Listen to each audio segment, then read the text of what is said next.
I want to welcome everybody here. I hope you can hear me. My voice is getting a little weaker than the normal Klaw voice, but this is really fun to have everybody here. This is very much a family affair about family law, sister, cousins, and I'm just going to do a very brief bios because those get a little boring.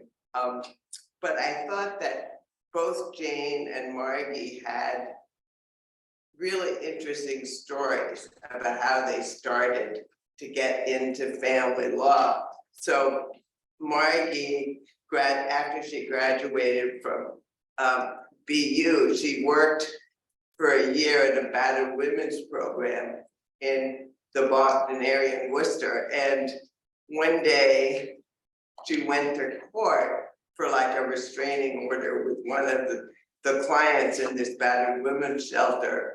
And there was like a legal advocate there who was representing this woman. And Margie said, that's what I want to do. And went to law school and helped found an all-women's law firm in Philadelphia, BKW, about 30 years ago. Her first book was 10 years ago, was nonfiction.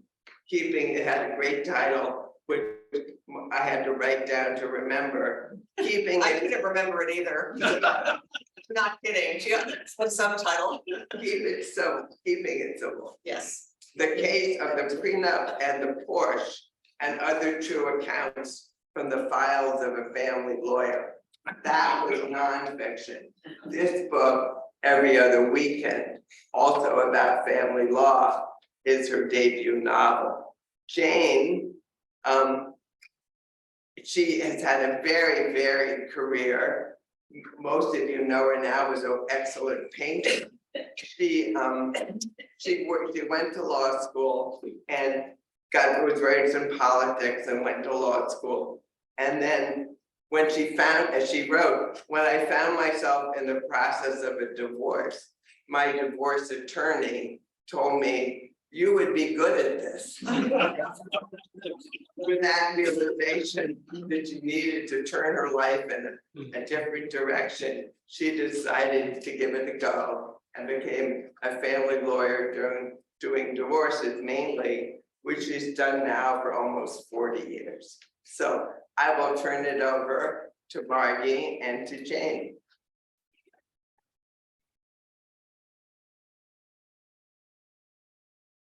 Before we start, we're going to open the show with a trailer that was made for Margie, with Margie for her book. Oh.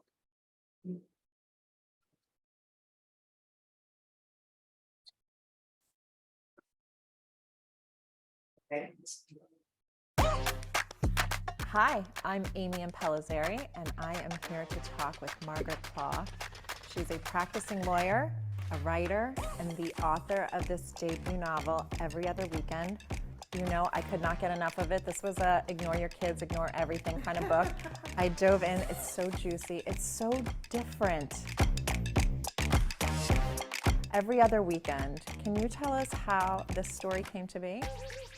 Well, as another lawyer writer, you know as well as I do that there is really not one truth about things that happen, right? I wanted to tell a story in the round. I had no problem writing from the point of view, especially of the 12-year-old girl, because I know 12-year-old girls. As in many custody cases, Pinky the dog ends up going back and forth with kids. So Pinky the dog knows about both households. Well, that's what's so unique about this book, is all of the different perspectives and all of the different points of view. One of the things you decided to do was write from the judge's point of view. There's a scene in court where the judge is hoping she gets out early because she wants to go Christmas shopping. Yeah. There's another witness that shows up that's like a really surprise witness, and she's like, this is getting interesting. And then there's polyamory. Yes, there's polyamory. Yes, there is. Tell us about the polyamory in this book. I don't know, but you'll have to read it.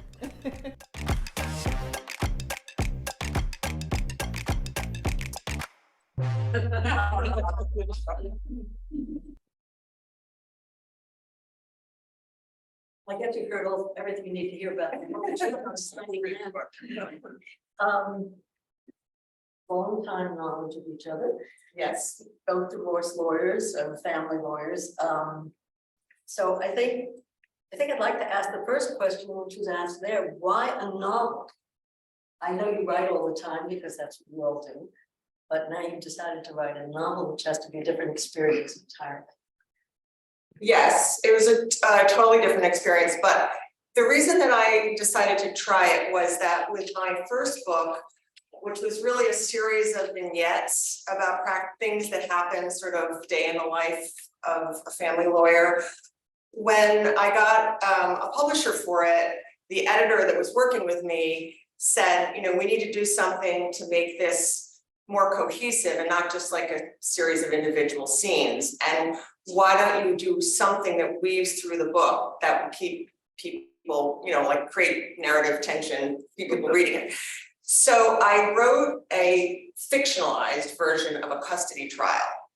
I mean, it was very closely based on several trials I'd had, but on all the other pieces, I was protecting identities. I was like sticking exactly the stuff that happened, but I was, you know, just changing, I was concealing identities to protect confidentiality. But in this, I made the people up.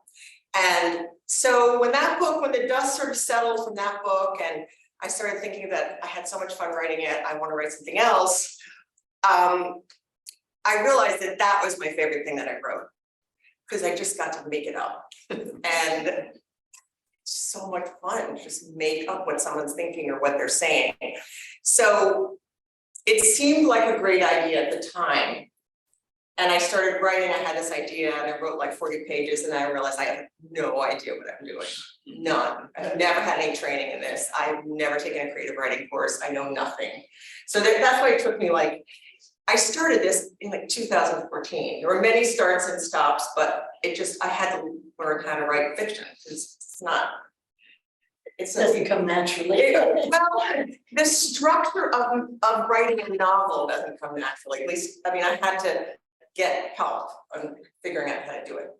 So it's interesting, having done that you did not choose to be a narrator in the book. Can you describe how you decided to have each character narrate his or her own situation, or how that came about? Well, the sort of point of the novel and the thing that I was thinking about from the beginning was telling a story in the round, telling a story from multiple points of view, and also where everybody lives in the same neighborhood. So it's also kind of the story of a neighborhood, and it's the neighborhood that I live in and have lived in for a very long time. And I think, you know, everybody's lives intersect, and as we all know, in a small town, it could be in Park Slope, it could be in Mount Airy in Philadelphia.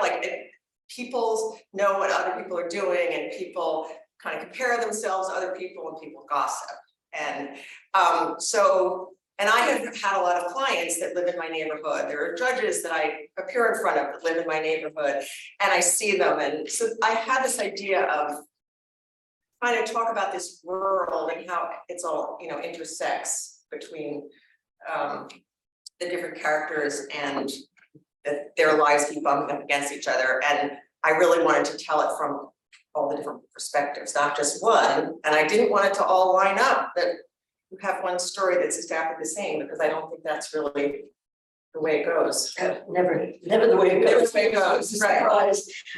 So you used a technique that was used in Greek tragedy of a chorus. Can you describe how the chorus acts in this book? It's a very interesting part of the book, because there is a piece every once in a while where you're hearing things that almost clarifies, doesn't quite clarify, but some of it's gossip, and some is, maybe I heard this, maybe I didn't. So tell us about the chorus. Yeah, so I had these choruses, and I did think of the Greek chorus that are kind of, usually they don't involve any real characters in the book that beyond that, but they're talking about events that are taking place in the lives of the people in the book. And so you get this outside perspective. And the choruses are things like the moms at the coffee shop, the shoppers at the co-op, the women coming out of yoga class, these sort of encounters.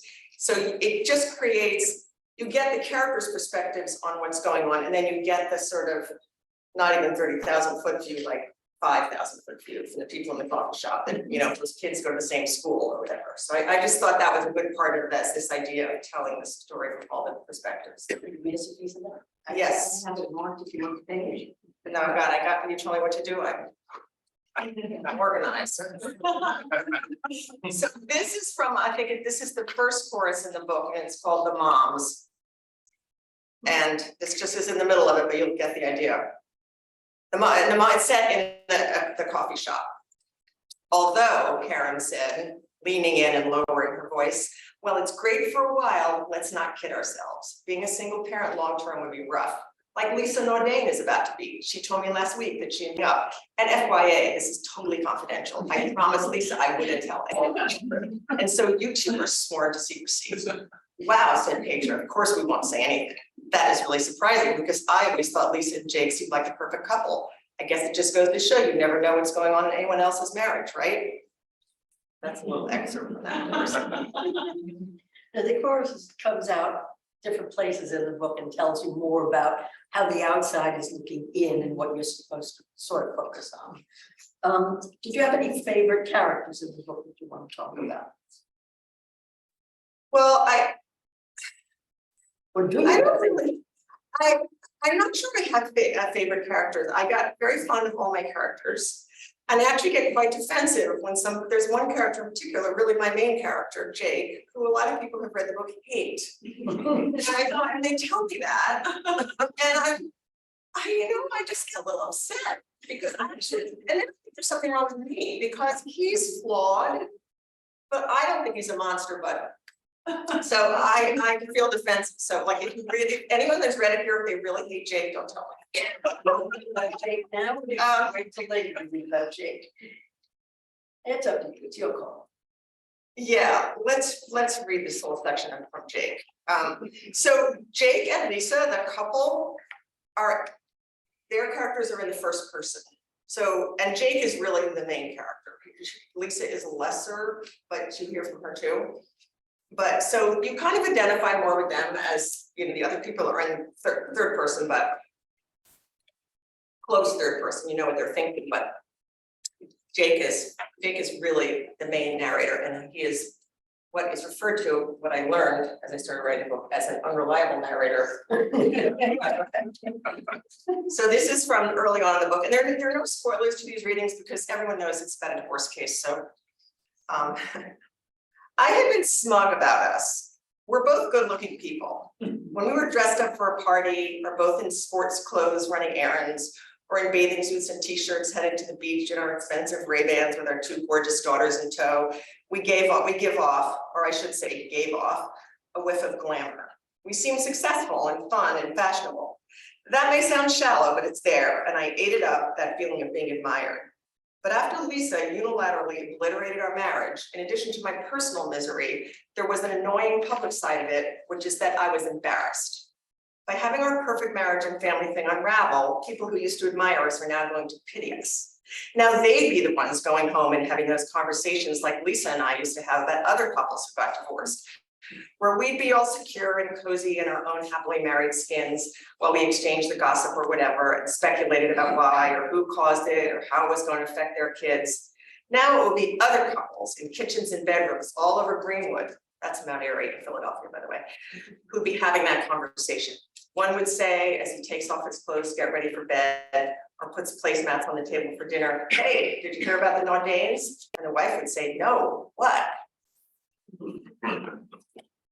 Book's pretty funny. I mean, it's a serious subject, but it's done in a manner that makes you laugh just like that all the way through. How did you make that guy? I have to think about that. You don't come out loving it. No, you don't. So tell us about Ellen the attorney. What is her? So Jane, I'm sure you enjoyed Ellen the attorney because Ellen the attorney is very much like us. She's a family law attorney, and she has a small her firm is other women lawyers, and she ends up representing Jake in the divorce that he doesn't want. So this is the introduction to Ellen.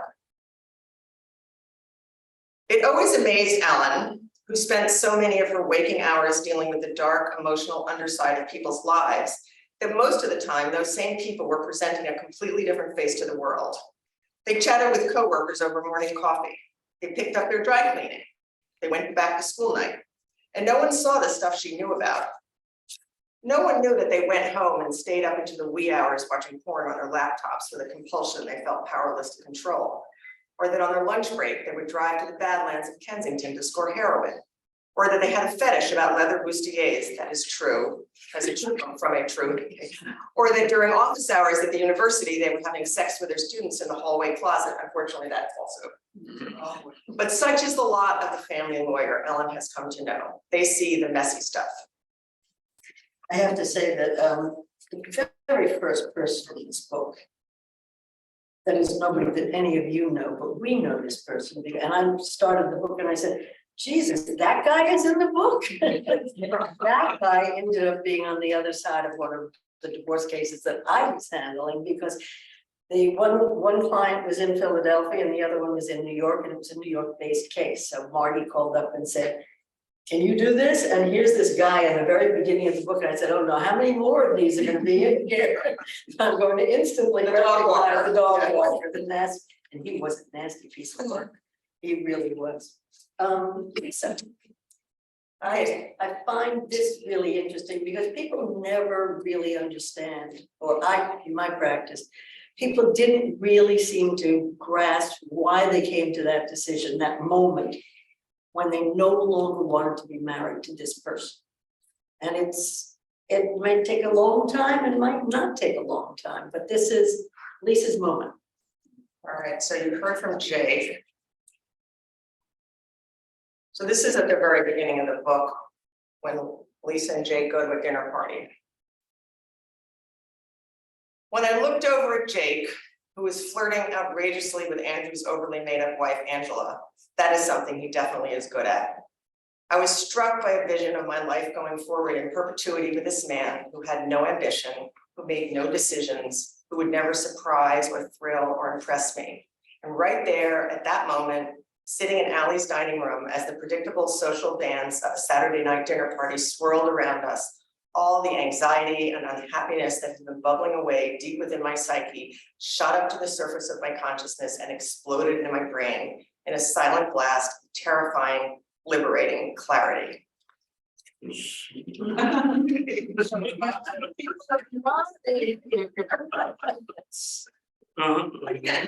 Jake. Well, poor Jake, but you know. No, I'm playing to the crowd. Jake just is not a great guy, but Yeah, he's got. it is a total surprise for him. Yeah. And he's absolutely shocked. He has no idea this is coming. That's who Jake is. He's got no idea this is coming. So there are two kids in this book, and as you said, when you introduced yourself, you know 12-year-olds. Tell us about these kids and why you were so able to write, besides that you know 12-year-olds. Well, I have two daughters, as most people in this room know, and I have three sisters, and I do know a lot about kids and families that are getting divorced, and I couldn't make them sons because I wanted them to be, you know, like real characters in the book. I want you to hear from the kids, from their perspective on what was going on with their family and their lives. And there's also, you know, some other like subplots that involve their school and stuff. But yeah, I definitely had to make them girls because We know girls. we know girls. I know girls. I know them, and even though my girls have grown up, I wrote it from the perspective, the younger one is 7, turns 8 in the book, and the older one's 12. It's the 12-year-old that I just knew what she was thinking, and I'm not sure why, but I knew. So I think that age is like etched in my mind forever because it's a tough age, whereas like, you know, 7 or 8 is lovely and it kind of passes. But early adolescence with daughters, and you remember it for a long time. As a mother, you remember Yes. for a long time. That's why I can remember your adolescence.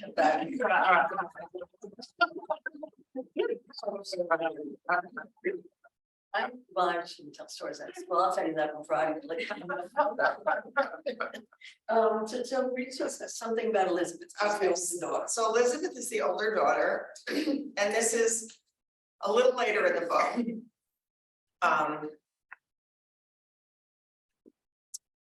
Elizabeth was happy about the upcoming trip to Target and very happy about going to camp. She'd been feeling like she really needed to get away from home. She needed a break from the joint custody thing. It was working out fine, really. Her parents didn't fight or say mean things about each other to her and Charlie or anything like that. Not like Anya's parents did all the time. Anya had told Elizabeth that her parents got into an argument one time when her dad was dropping her off and he started yelling and he called her mom a stupid, very bad epithet for a woman. And then Anya's mom said she was going to call the police, which she didn't.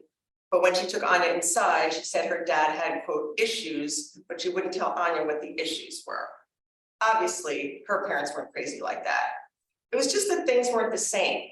She didn't like having 2 houses and 2 bedrooms and having to move all her clothes and books and electronics every Sunday. She always forgot stuff. And then if she couldn't find something, she wouldn't know if she should keep looking for it because it was just lost in the house where she was, or if there was no point because she'd left it at the other house.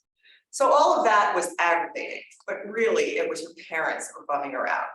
They both seemed kind of distracted and like they were not really listening to her. It was not what she would have expected, because with only one adult around, you'd think they'd focus more on the kids than when there were 2 of them together having their own conversations. And still, no one had told her why they were getting divorced. The only thing she was pretty sure of, not that they had ever come out and actually said it, but she figured it out from some comments her dad had made, is that it was her mom's idea, not his. Want to talk about Charlie? Yes. So Charlie is the younger daughter in this, the 7 to 8-year-old, and she's a focus in a very important way in the story. So I think you need to meet Charlie. Charlie woke up. It was dark, and at first she didn't know where she was. Then she looked at the opposite wall and saw Elizabeth, quilt pulled over her head as she always slept. Pinky curled up at the bottom of her bed. He was snoring. Then she remembered. There were no curtains on the windows, and the night outside was black and deep. Except for Panda, the stuffed animal she usually slept with weren't on her bed, and the closet door was a little scary bit open. She missed her mom so much. She wished she was in her bedroom, the real one, with her own old brown wood bed covered with stickers and her lamp shaped like a star on the little green table by her bed. Afraid of the dark, afraid to get up and look for her dad, she called him. "Daddy," she said, not very loud, not wanting to wake Elizabeth. He didn't come. "Daddy," this time she yelled, still no response. She realized she was going to have to get up, but it was so dark. Holding Panda to her chest, Charlie got out of bed and went into the hallway. The door to her dad's room was right there, she knew, but it was closed. Suppose he wasn't in that room. Suppose this wasn't really Dad's house. Suppose they were alone. Charlie started to cry. So there are other people in this book, and that creates a bit of the conflict in what does happen. It isn't just stories about all of these characters, there's people in the family. Do you want to talk about Jake's girlfriend? Just a little. Yeah, well, Jake has a girlfriend. And it's on the cover of the book, so description, so I'm not, again, it's not really spoiler, but she's polyamorous. And which is a fact that Jake doesn't realize when he meets her, and it's not really something that he wants. He likes her, but she's part of polyamorous. And he's not ready to participate. So there's a whole plot about that, and she and her husband, so she's married, but she's much younger, she's in her 20s.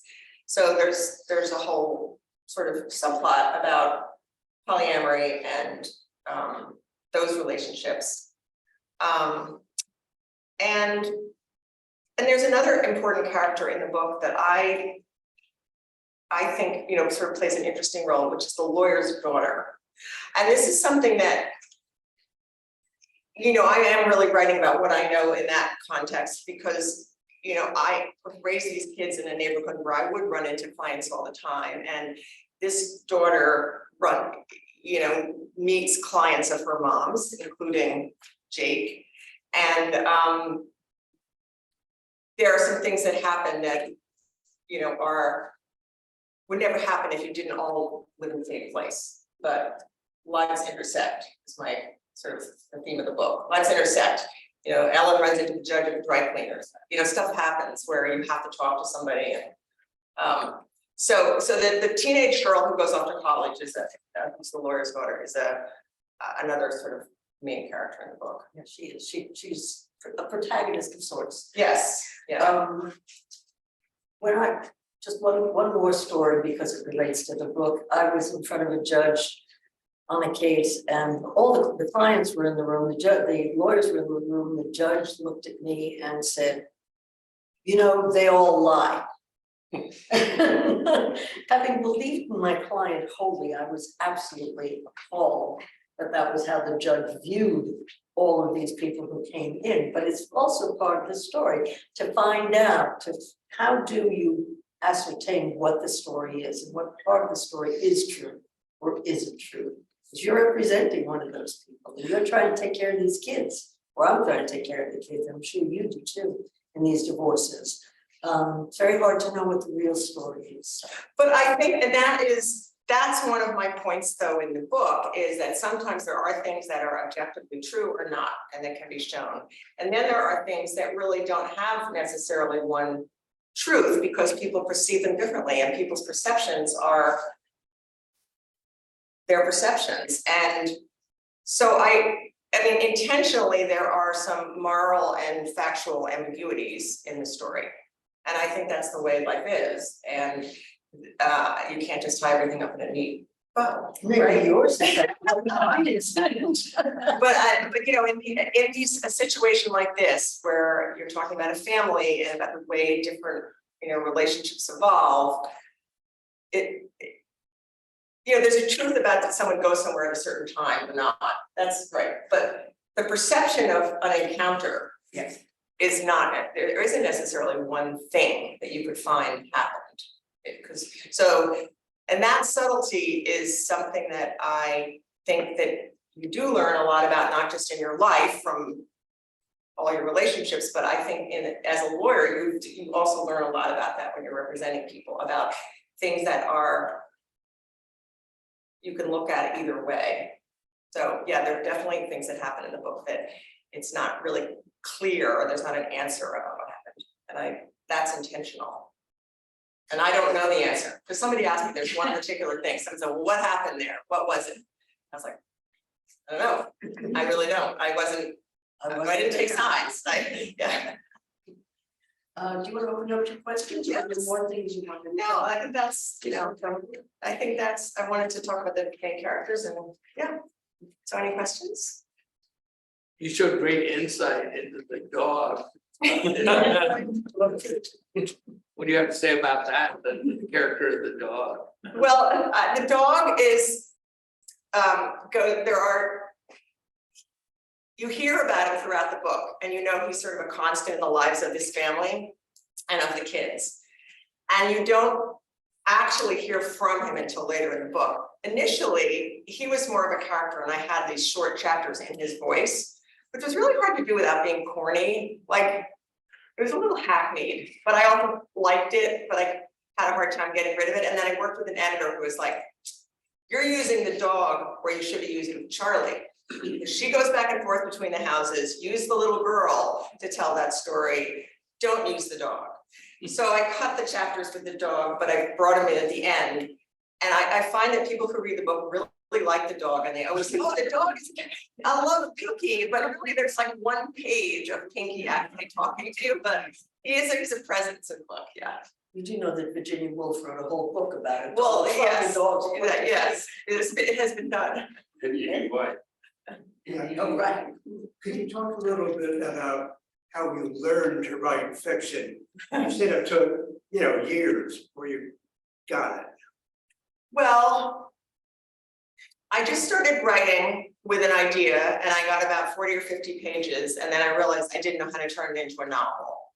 So the first thing I did was, I have a friend, a good friend in Philadelphia who's a novelist, and I asked him if he would meet with me and help me figure out what to do to try to turn this into a novel and, read what I had written. And he did that, and he was extremely helpful, and he told me some books to buy, and he very patiently explained to me things I didn't really understand about point of view and tense and how to use those things and narrative arc and all these concepts I didn't know about because I hadn't studied fiction writing. So he really helped me with basically get a first draft of a novel, and then I kind of perfected it, we worked through it, and I have an agent, and the agent couldn't sell it.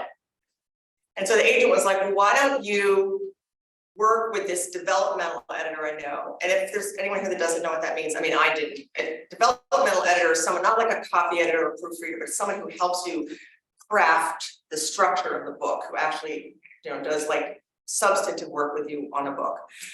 And I worked with that person, and she was like a miracle worker. She was fantastic. She had really great ideas. I changed a lot of things in the book as a result of that. And it was definitely much, much better than it was, I think. And then finally we were able to get it published. But I mean, the answer is I just had a lot of help.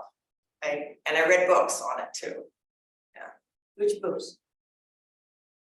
Oh, Never mind. I can't remember. There's one classic that everybody reads, and now I can't think of the name of it.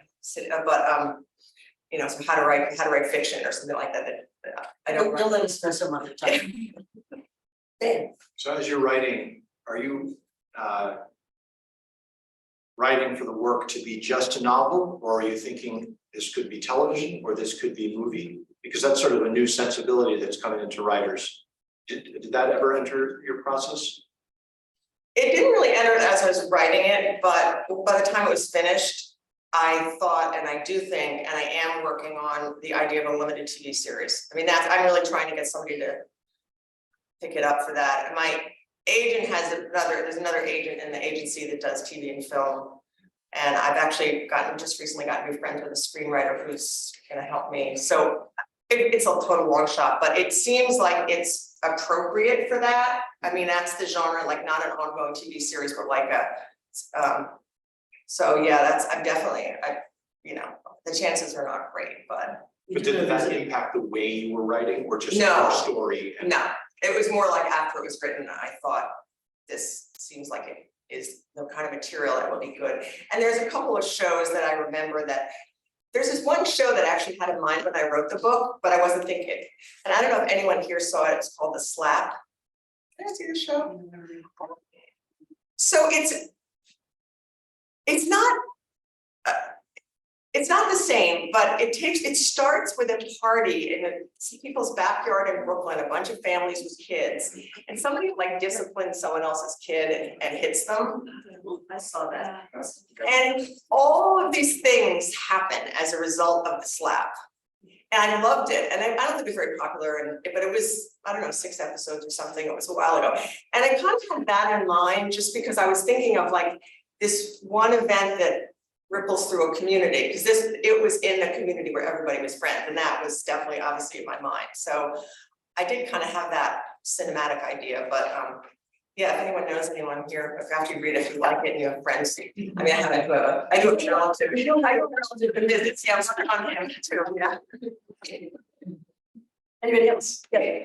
I really liked the way you had the point of view shift chapter to chapter, but it was kind of unusual in my experience as a reader. Is there another nonfiction writer who used a technique, or also was there a nonfiction writer that you were reading while you put this together? I'm not, Yeah, I was saying. You mean fiction? I was saying nonfiction. I meant fiction. like another novelist. Right. I don't really think so. I mean, I've read a lot of novels that go back and forth between 2 characters. But I didn't really have a model for it. I did have some ideas in my mind about books that I really liked that I kind of was trying to emulate. And the one that continues to stand out for me is Tom Perrotta's Little Children. Anyone read that? Which is kind of a dark, satirical, suburban comedy drama, kind of making fun of a community, which I wanted to do. But I didn't really have a model for the multiple points of view, except almost like a play. I kind of had it thinking of it like a play, and like with those choruses and stuff, like Our Town sort of thing. I thought it was very effective, but I haven't seen it, done quite that powerfully and directly. Did you find it confusing to be switching back and forth? No, Because I was a little worried about that, but that really was not an issue. And you're grateful for it actually, because you're answering the question, what's happening on the receiving end of the previous chapter. Works nice. I liked it. I very intentionally left the table of contents, which has the title of all the chapters, which kind of tells you something about what the chapters are. Like a lot of books don't have a table of contents in them, of novels. But I really wanted it in there because I know I would be referring back probably to look, just also for the timeline, it just seemed helpful to me to have those titles all in a row somewhere you could look at them, because it does kind of tell the story of the book if you look at the table of contents. Right, you can index your next one. It's always good when you're reading a novel to write the characters so that you don't lose the back of it. You don't have to do it in this book, it's done for you. Right, exactly. Mark, one of the characters I like, is it the bailiff? Sheriff Bob. The Sheriff Bob, tell us about Sheriff Bob. I thought he was hysterically funny. Well, he's a very minor character, but I he's know. funny. The one main character I didn't read anything from, I'm not sure why, but is the judge, and she's really interesting. I think because I actually don't know what judges are thinking when they're on the bench. Like I have some friends that are now judges, but they're judges in family court, and I can't talk to them about what they think because I can't. So I actually don't know what they're thinking, but I can guess. But what I do know is what goes on when the parties aren't there and the court, like the lawyers are in the back, with talking with the judge, and the court staff is around, and like the sheriff, their court staff are like making fun of people and like talking about so he's like irritated by the pretensions of the litigants, let's just say. And I'll tell you a funny story though, I don't think you probably know this, but one time when Robin, my younger daughter, I think she was like maybe the summer after 9th grade or something, she didn't really have much to do that summer, and she had asked me, she said, I want to go to court with you sometime. And I didn't really want to take her to court with me with a client. It seemed weird, like it seemed inappropriate. So I didn't want to do that. But I had this idea, like, I asked her if I can find a judge, because I'm friendly with a lot of the judges in family court, would you like to sit in for a day and observe? Like I could get you in on a custody list, which is going to be the most interesting cases. Like you could, sit in with a judge. And so a judge I know very kindly agreed to do that. And Robin spent the day with her and she loved it. And afterwards she was like, Mom, do you know when the lawyers leave, they talk about them?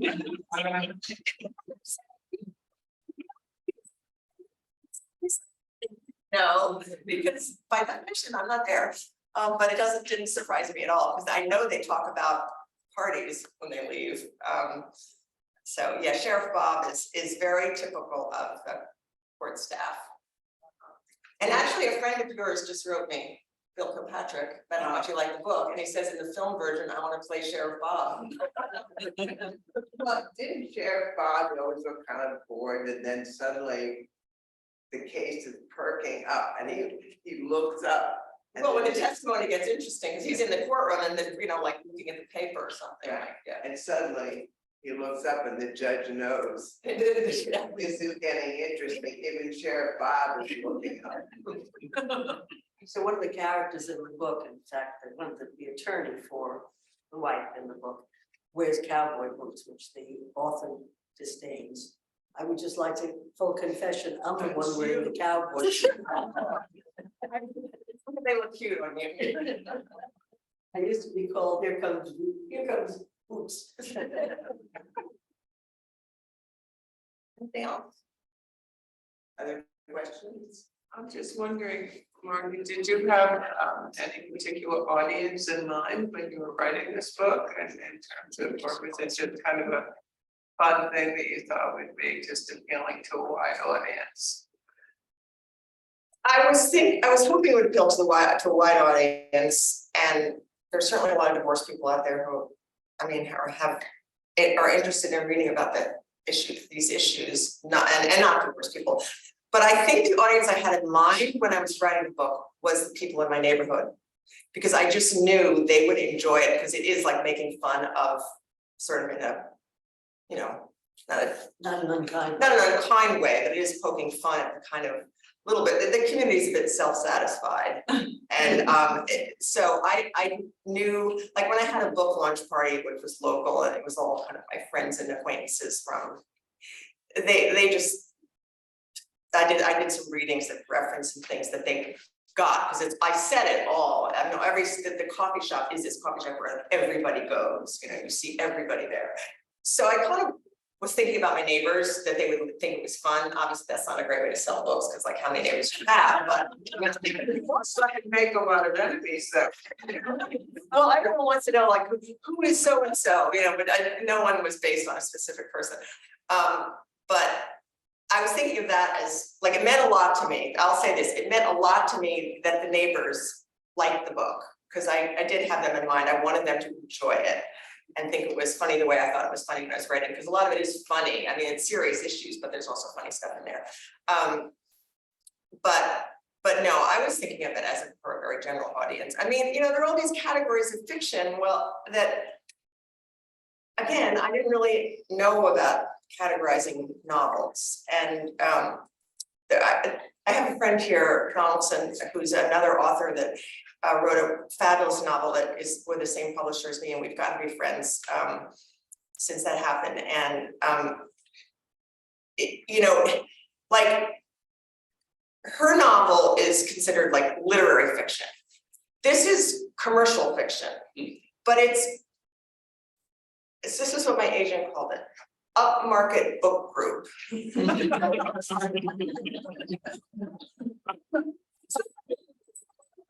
Like a little higher than commercials, but then it's also like women's fiction, because these are issued women, but it's not really, it's. So I don't really, this is something I don't really understand, but it does have to do with the way that books are, you know, there's like awards you apply for and stuff like that, and you have to submit it in a category, and you also kind of have to know how you market it. But we go Yeah. vacation with yeah, I mean, like, I have no problem with the idea of beach read. I am so, if anyone is saying this on the beach, and a bunch of people have sent me pictures of themselves reading on the beach, so I have a collage going of that. Yeah, so beach read is fine. But I think upmarket book group is hilarious. I don't know what it means, but I kind of do. I kind of got it. Besides entertaining us, did you want people to learn something from what you've written? I did, and I think the thing I wanted people to learn is that it's not so simple.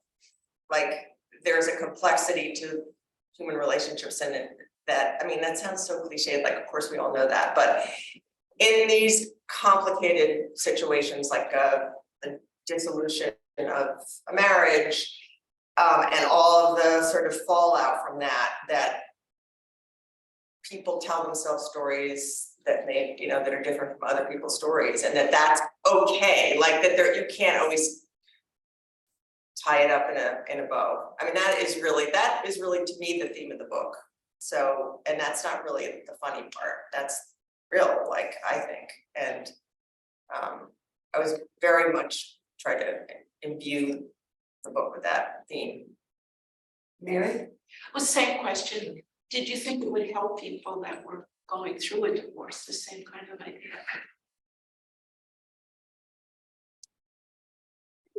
About that one way or another, whether it would help people. I felt like people would be interested in it, particularly who had been through a divorce, or who dealt with, you know, I mean, I haven't been through a divorce, but I know a lot about divorce, and I have a lot of friends who are divorced, and I know about it professionally, obviously. So, I mean, but I felt like more like it would be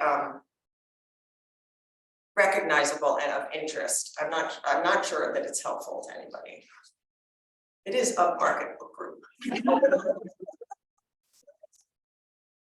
I think it can be helpful in certain ways, because I think people who go through divorce don't really understand how often people feel the same way who have been there.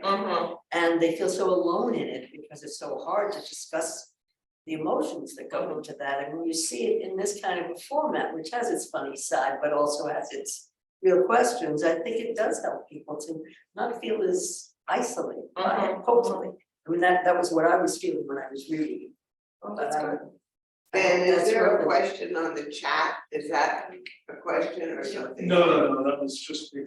All right, Did you need to do any research? The only part that I needed to do research on was polyamory. I wanted to go to Because I'm not polyamorous. Ask her if she is. So I,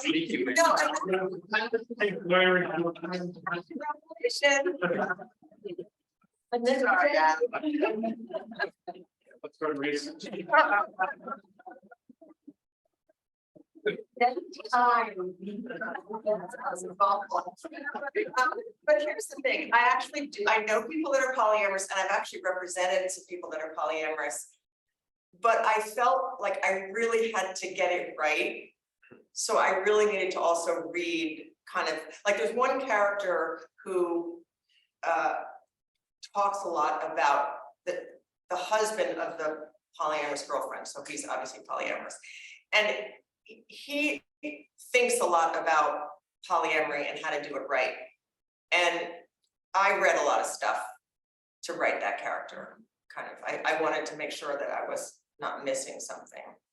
So that's the only part I really had to do research on. And that's, you know, that's why, like, everything here, I just know it so well. And I'm thinking about another book right now. And I'm really thinking like, oh, I'm gonna have to do a lot of research for that one, because it's not, I can't write another book that's about family law. I don't think I've done two, so I gotta do something different, but it's gonna, it means I don't know everything that I need to know to sit down and write. That's okay, I'll learn how to do that. does anybody here who's in a polyamorous situation would like to tell us about it? Any other questions? Let's all have some drinks and. There's a chat question. Chat up, there's a chat question. Did you write on label pads or phone or? What? Neither. I can't write anything by hand, and I definitely didn't write on my phone. I just wrote on my laptop. You know, it's Jane. Someone else asked me that at a book event I did recently, if I wrote in longhand, like, do you start writing in longhand? And maybe that for some people is a way that they can write well. I definitely. Some people still use manual typewriters. Who? I don't know. I read it on the internet. It must be true. Yeah, so I want to thank everybody. Margie, we have books for sale. Margie will sign them. We have drinks, we have a few nibblies. I hope you will all look at, Carrie Donahue did a lovely interview with Marg that's in the Chronicle, not in the July issue, because they couldn't fit it in, but in the online edition of the Chronicle. There was also a very nice piece in the Lakeville Journal this Thursday, so I hope you'll see those. Last Thursday? Yeah. 29th. I thought they didn't get it in because there was another book interview on the front page of Compass, but it was right inside it. So anyway, thanks for coming. And thanks to my amazing big sister, who I